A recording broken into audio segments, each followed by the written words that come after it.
Bien a todos, una vez más, muy buenos días. A ver. Vamos a probar algunas funciones acá de manera interesante que han aparecido en el Google Meet, sobre todo la función de pizarra, ¿no? Hay una pizarra que ha aparecido acá. Y vamos a emplearla para estudiar el procesamiento de los materiales poliméricos. Procesamiento. Al decir procesamiento, nosotros estamos pensando ya en cómo obtener los diferentes productos que hasta el momento hemos visto.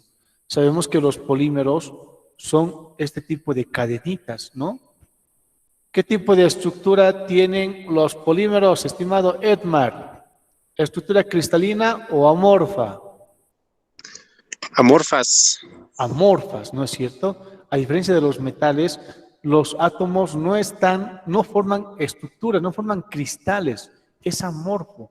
Pero esa forma de los polímeros, ¿no? De ubicación de los átomos que tenemos acá, que son como mantitas o redes, se aprovechan para obtener también productos rígidos, dependiendo mucho al mero que nosotros estemos procesando. Entonces, en polímeros, para entender el procesamiento de los polímeros, a ver, ¿qué vamos a considerar? En principio, se tiene que tomar en cuenta la temperatura. Hay dos tipos de temperatura si hablamos en polímeros. El famoso TM y TG. TG es la temperatura de transición vítrea. ¿Sí? Aquí tenemos un polímero. Vamos a ver esta imagen. ¿Sí? Y vamos a hacer una referencia del polímero respecto al volumen. ¿Ok? Este hacemos pequeñito. Miren, cuando un polímero calentamos por encima de TM, que es la temperatura de fusión, ¿no es cierto? El polímero va a volver a un estado líquido, o sea, ese líquido. Ok. Baja la temperatura y el polímero puede ser un amorfo, un comportamiento amorfo. Llega a la temperatura de transición vítrea y se sigue comportando como amorfo. Esta es una familia de polímeros. Hemos dicho que hay una amplia variedad de polímeros, ¿no? Depende mucho del mero. En otros casos, ¿qué sucede? Tenemos el líquido, pasa la temperatura de fusión, ¿sí? Y hay un polímero parcialmente cristalizado. Hay otros polímeros que son parcialmente cristalizados. ¿Por qué cristalizados, ingeniero? ¿A qué se refiere? Vamos a hablar de estos parcialmente cristalizados y los cristalizados al 100%. En la gráfica primero que muestra, ¿no? Pasando el líquido, una vez que pasa la temperatura de fusión, tiene un comportamiento amorfo o un comportamiento más o menos cristalizado. ¿Esto dónde es visible? Antes, yo recuerdo muy bien en mi juventud, en mi niñez, ¿no? Recuerdo muy bien que habían estos chisquetitos que seguramente ustedes han visto. ¿Qué eran? Estos chisquetitos también eran de plástico, ¿no? Eran polímeros. Pero tenían una particularidad. Cuando al Batman se le rompía la cabeza, aquí generaba puntas. Pero ingeniero, ¿cómo es posible que un polímero tenga puntas si no es cristal? La estructura de un polímero es amorfo, no es cristal. Esto se debe al tipo de polímero. En algunos casos, estos juguetitos han dejado de comercializarse porque cuando se quebraban generaban puntas y esto incluso realizaba cortes en los niños, ¿no? Los niños se cortaban las manitos, la boquita con este tipo de juguetitos. Porque estos polímeros sí tienen un proceso de cristalización, es decir, que sus átomos tienen un ordenamiento tal que pueden generar cristales, pueden generar puntas.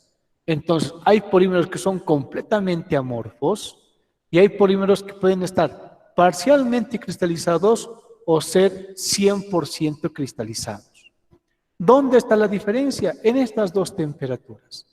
TM, que es la temperatura de fusión, y TG, que es la temperatura de transición vítrea. Esta TG es una temperatura muy interesante que la vamos a ver un poquito más adelante, ¿no?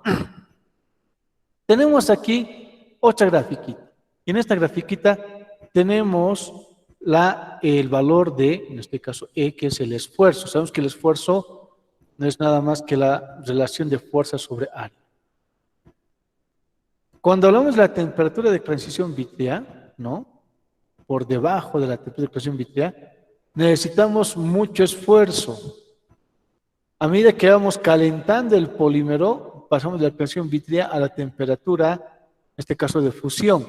Entonces, el esfuerzo que necesitamos para obtener cualquier tipo de cuerpos es menor. Ya. Generalmente los polímeros están en este espacio, medio ambiente. Aquí está. ¿Sí? Esta es la temperatura del medio ambiente. Acá. Generalmente es esta. Acá también sería esta. ¿Sí? Este es el área del polímero. Ahorita estamos a una temperatura de unos 10, 11 grados. Estamos en esta área, entre TM y TG, entre la temperatura de fusión y la de transición vítrea. Entonces aquí tiene un comportamiento en esfuerzo. Va a soportar cierto esfuerzo. A medida que bajemos la temperatura y pasamos el límite de la transición vítrea, como su nombre dice, se va a hacer más rígido. Entonces requiero mayor esfuerzo. ¿Para qué me sirve esto, ingeniero? Bueno, pues resulta que los polímeros, cuando los voy enfriando, miren, si voy calentando el polímero, obviamente va a empezar a fluir. Y si fluye, necesito menos esfuerzo para obtener cierto tipo de resultados o productos. A medida que los voy enfriando, se van a hacer más rígidos. Entonces requiero más esfuerzo para procesarlos. Aprovechamos este cambio. Para enfriar los polímeros, aplicamos mayor esfuerzo y podríamos incluso obtener una molienda de polímeros. ¿Cómo, ingeniero? A ver, ¿podemos moler los polímeros? Sí. ¿Podemos moler las gomas? Sí, se pueden moler. Pero si tú metes una goma que está en este rango a temperatura ambiente a un molino, obviamente no le va a pasar nada. Para que la goma pierda propiedades, en este caso, vamos a decir, esta capacidad de elasticidad, ¿no? De deformación elástica y plástica, tenemos que enfriar. Y al enfriar, estamos superando la temperatura de transición vítrea. Entonces, enfriando, el momento en el cual el polímero empieza a actuar ya de manera más rígida, incluso como un cristal, por decirlo así. Y aplicando cierto esfuerzo, podríamos moler las gomas de las llantas. ¿Esto, ingeniero, es posible? Sí. Hoy en día es una técnica muy común, aplicada, si hablamos de países vecinos, en Brasil. Aplican esta técnica, que es el de moler las llantas de los automóviles. ¿Y dónde aplican este fino de gomas? Lo aplican también en pavimentos flexibles como asfaltos. ¿Y eso se aplica a cualquier polímero, ingeniero? Sí, a cualquier polímero. Si el polímero empieza a congelarse, pasamos la temperatura de transición vítrea, podríamos tener un mejor comportamiento para poder procesar, reducir de tamaño, fragmentar, etcétera, ¿no? Sin necesidad de tener muchos esfuerzos o aplicar mucho en maquinaria, ¿no? Entonces, ¿qué necesitamos conocer de un polímero? Dos datos importantes. La temperatura de fusión, porque esa temperatura del polímero deja de comportarse como sólido y tiende a fluir. Entonces, en esta temperatura yo voy a poder hacer un montón de piezas como estas, lavadorcitos, tachos, etcétera, ¿no? Y la otra temperatura que debo conocer es la temperatura de transición vítrea, temperatura de TG, ¿no? Ambas temperaturas debo conocer de los polímeros para poder procesarlos. Es el conocimiento base en polímeros. Ok, entonces, para procesar tengo que saber cuánto es el TG y cuánto es el TM. Seguimos viendo las diapositivas entonces, ¿no? Aquí vamos a ver las temperaturas TG, TM. Del polietileno, ¿a qué temperatura tengo que congelar? A menos 125 grados centígrados. Esta tablita vamos a revisar, pero hay algunos que hay errorcitos, vamos a ver también. ¿De qué temperatura tendría que fundir? A 140. A 140, entonces, el polietileno ya fluye y puedo obtener un montón de piezas a 140. Y si quiero moler el polietileno, tendría que congelar a menos 125 grados centígrados. En el caso del poliestireno isotáctico, que son unos polímeros muy especiales, la temperatura para obtener el producto 240 y para, en este caso, poder hacer un trabajo de fragmentación, molienda, etcétera, 100 grados centígrados. Esto obviamente vamos a revisarlo más adelante, ¿no? En el caso del policarbonato, igual, hay que revisar también estos datitos. Yo creo que aquí hay un errorcito porque aquí hay que tener en cuenta la temperatura, el negativo, ¿no? Hay un errorcito aquí que vamos a revisar. Pero igual, para procesar 267 grados centígrados, obtenemos policarbonato, para poder moler menos 150. Y así sucesivamente, ¿no? Hay temperaturas a las cuales el polímero puede procesarse si yo voy enfriando el cuerpo y temperaturas a las cuales yo puedo procesar diferentes tipos de productos porque el polímero tiende a fluir, ¿no? Entonces esta tablita hay que revisar, sí, hay que tener mucho cuidado esto. El polimetacrilato de metilo, el PMMA, esta que es un polímero que reemplaza al vidrio, tiene solo una temperatura que es 102. ¿No? A esa temperatura se obtiene este polímero que reemplaza al vidrio. Ok, entonces, ¿con qué idea deseo que se quede? En principio, que hay dos temperaturas que hay que controlar. La de transición Vitex es una temperatura a la cual podríamos reducir, pulverizar, moler el polímero, así sea caucho, y una temperatura a la cual tenemos que calentar para poder obtener los diferentes tipos de productos, porque esa temperatura del polímero tiende a fluir, ¿no? ¿Cuáles son las propiedades de los polímeros? Ahora sí, de forma rápida. Ya hemos comentado de que el enemigo de todos los polímeros es la radiación ultravioleta, ¿no? Si el polímero está más expuesto a la radiación del sol, obviamente tiende a perder propiedades mecánicas. Por eso los polímeros, absolutamente todos los polímeros, cuando se emplean en estructuras y demás, necesitan ser reemplazados en un tiempo de 7 a 10 años. Vean ustedes, hoy en día se están montando muchos tanques de agua, ¿no? Tanques de agua sobre las casitas para que haya agua con cierta presión. Y eso está muy bien. Pero también esos tanquecitos pasado cierto tiempo, hay que revisar si están crepitando o no están crepitando. Porque de no hacerlo, como están expuestos estos constantemente rayos UV, pese que algunos están protegidos con un tipo de pintura y demás, van a perder propiedades mecánicas. Entonces puede que tu tanque esté así, tu tanque de golpes de viento, ¿no? Va a reventar. ¿Por qué va a reventar? Porque ha estado muchos años expuesto a radiación ultravioleta y obviamente tienes que cambiar el tanque, ¿no? Y esto pasa con todos los polímeros. Entonces, si hablamos de propiedades de los polímeros, ¿son fáciles de trabajar y moldear? Claro, si yo voy a calentar a 140, 240, es más, tu cocina tranquilamente llega a este tipo de temperaturas, el horno de tu cocinita llega a este tipo de temperaturas, entonces es sencillo, no requieres de mucha energía, ¿no? Tiene un bajo costo de producción, obviamente requiere menos energía, bajo costo de producción. Posee baja densidad, y hemos hablado de eso al inicio, en la otra sesión, ¿no? El polímero es una de las grandes propiedades del polímero. Comparado con los metales, ha reemplazado muchos metales, el polímero, porque pesa menos.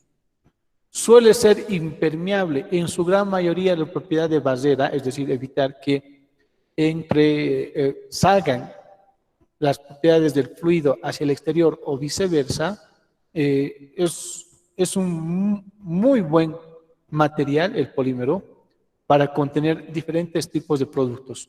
Ojo, no todos, porque yo hasta el momento no he visto sardinas en recipientes plásticos, y esto también se debe por su propiedad de barrera. Tiene buena propiedad de barrera en líquidos, en fluidos, por eso venden cremas, venden también refrescos en recipientes plásticos, ¿no? Pero si hablamos de otros fluidos, como fluidos sólidos que también hay las sardinas y demás, los polímeros no van a tener buenas propiedades de barrera porque el producto que está conteniendo ese recipiente tiende a tener cierto tipo de, vamos a decir, degradación. Es muy especial la propiedad de barrera que necesitan ese tipo de productos, ¿no? Pero los polímeros en su gran mayoría tienen buena propiedad de barrera, son impermeables. Buenos aislantes eléctricos, ahí tenemos los termoestables, ¿no? Aceptables aislantes acústicos. Un buen aislante acústico es el plastoformo, ¿sí? Pero en su gran mayoría tienden a tener unas buenas propiedades acústicas. No son del todo aislantes. El plastoformo sí, pero los otros polímeros no, por eso decimos aceptables. Aislantes térmicos, sí, son buenos. La mayoría no resisten temperaturas muy elevadas. Mucho cuidado, una vez más decimos, entre los termoestables y termoplásticos. Si hablamos de componentes que van a tener que, vamos a decir, descargar energía, como son los enchufes, interruptores, etcétera, tienen que ser termoestables, no termoplásticos. Eso puede generar accidentes. Resistentes a la corrosión y a muchos factores químicos. Ya hemos dicho que los polímeros soportan muy bien las inclemencias del tiempo. Algunos no son biodegradables ni fáciles de reciclar y si se queman son muy contaminantes. Por eso los polímeros tienen que ser tratados. Y la idea también de este curso es que ustedes vayan pensando qué podrían hacer con los polímeros. ¿Quién sabe? Tal vez entre ustedes hay un emprendedor microempresario que al igual como hemos visto en el video, ¿no? Hace un momento atrás, él decida hacer su propia fábrica reciclando polímeros o comprando, en este caso, pellets, que son polímeros vírgenes, polímeros nuevos, para obtener una serie de productos. Plastic Z ha empezado casi como el video que hemos visto. Y ahora Plastic Z tiene una amplia gama de productos poliméricos. Muy interesante la historia de Plastic Z en nuestro medio.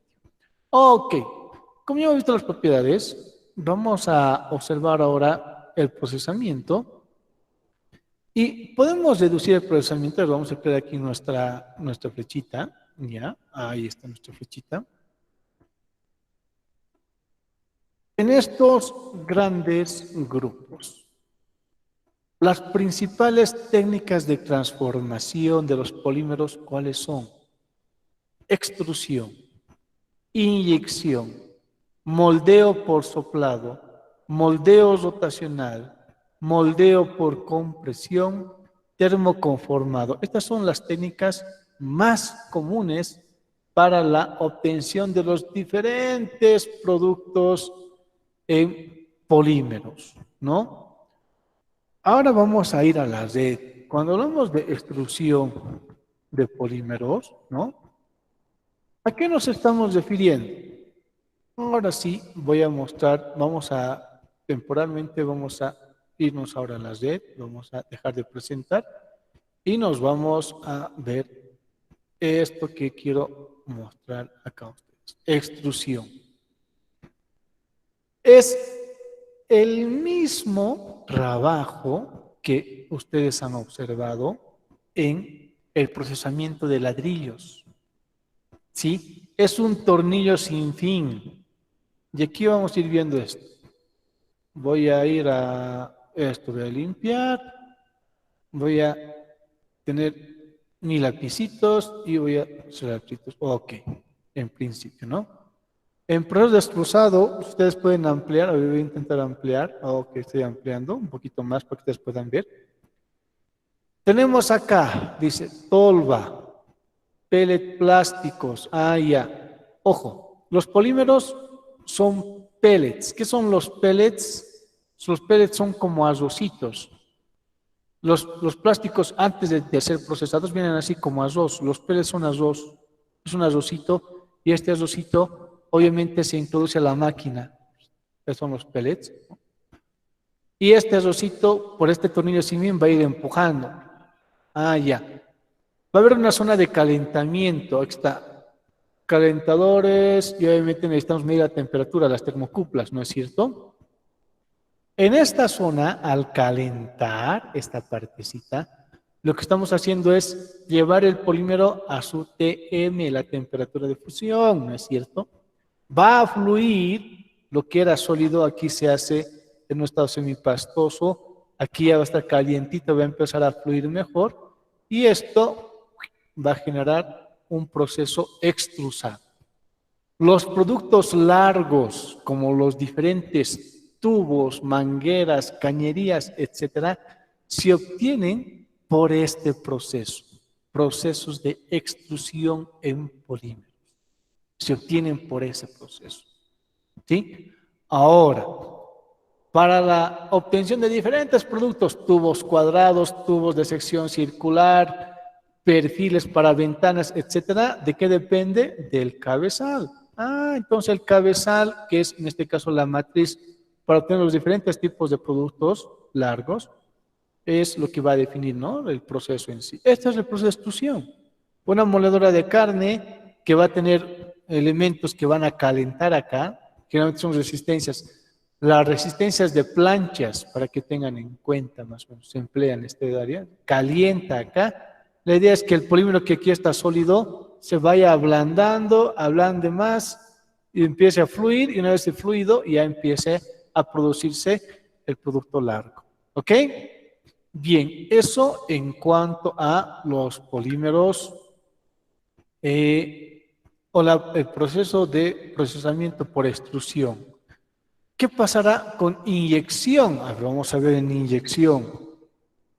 Inyección de polímeros. Si hablamos de inyección de polímeros, el proceso es el mismo, pero aquí hay una particularidad. Vamos, nuevamente cerramos. Pero antes vamos a borrar todito. Limpiamos. Ahora sí. Y borramos. En los procesos de inyección, aquí necesitamos un pistón.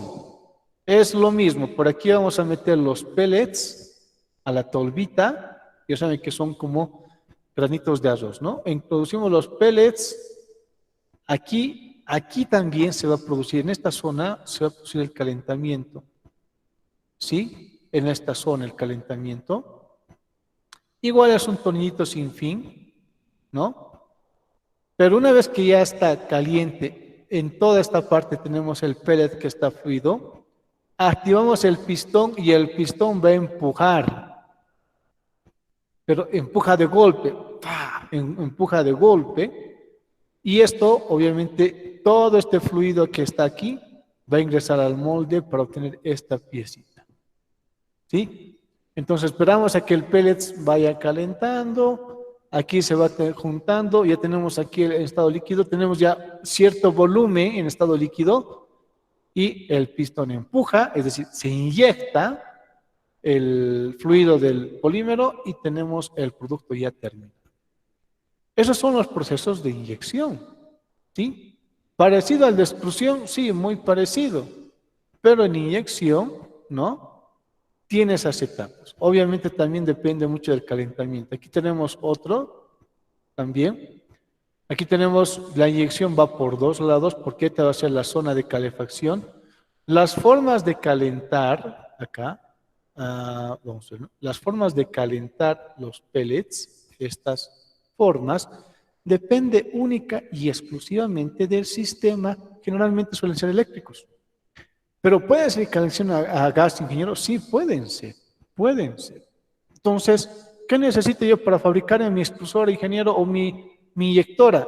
Un émbulo, aquí necesitas obviamente tu pistoncito para que esto empuje, ¿no es cierto? Porque necesitas que se caliente, necesitas que junte bastante caldito de pellet fluido, los pellets que ingresen por acá.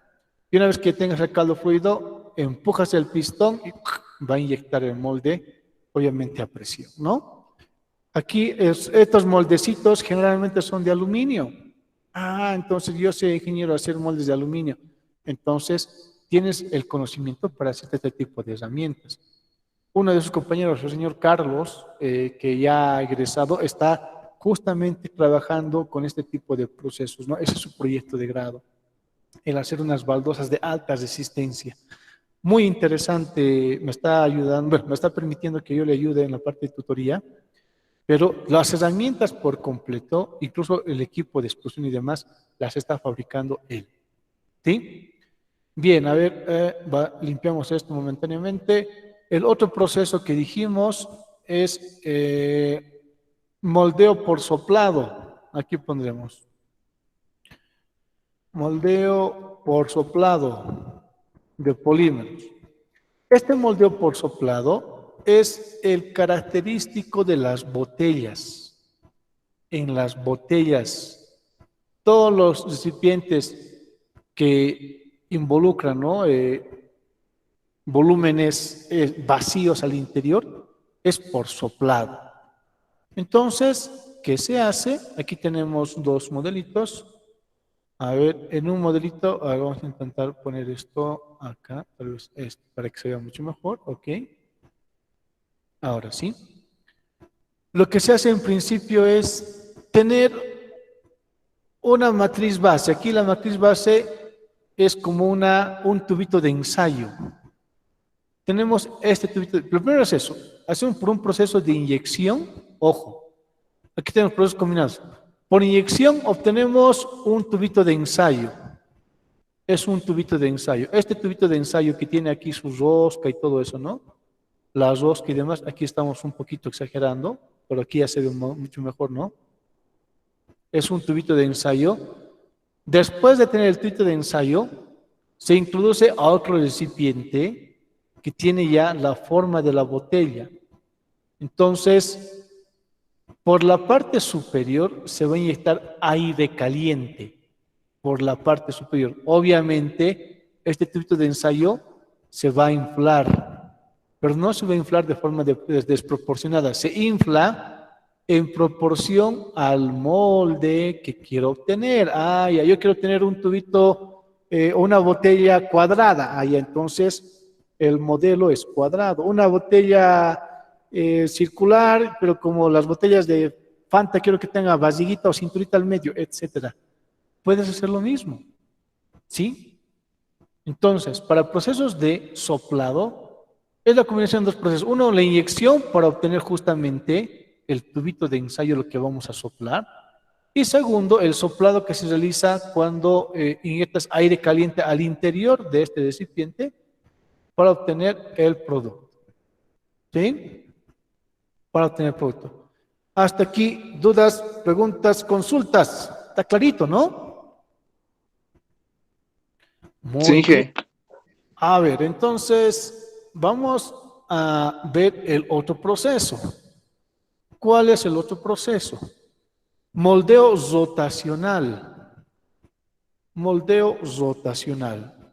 Rotacional de polímeros. El moldeo rotacional de polímeros, sí, ahora sí esto vamos a... Tiene que ver con este proceso. Vamos a ponerlo, este es el más idóneo. Sí, a ver, vamos a ver de qué otro. Este también, pero este es uno más grandecito. Ya. ¿Qué es lo que va a pesar? Pongan atención, por favor.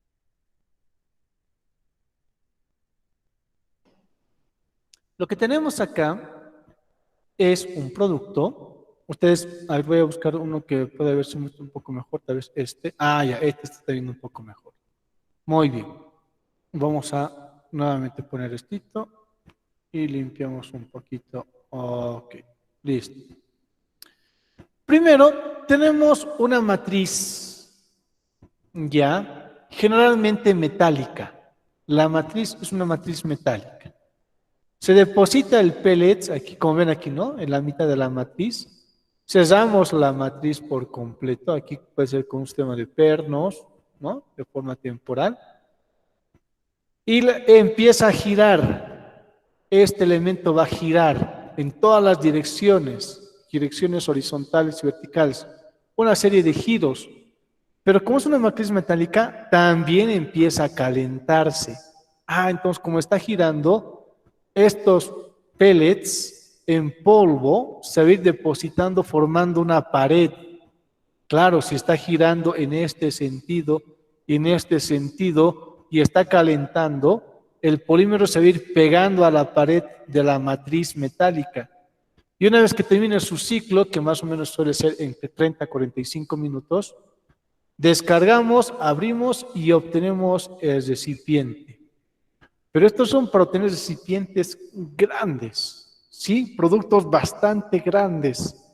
El moldeo rotacional en polímeros se utiliza sobre todo para estas cámaras sépticas, pozos sépticos o tanques de altas proporciones, ¿no?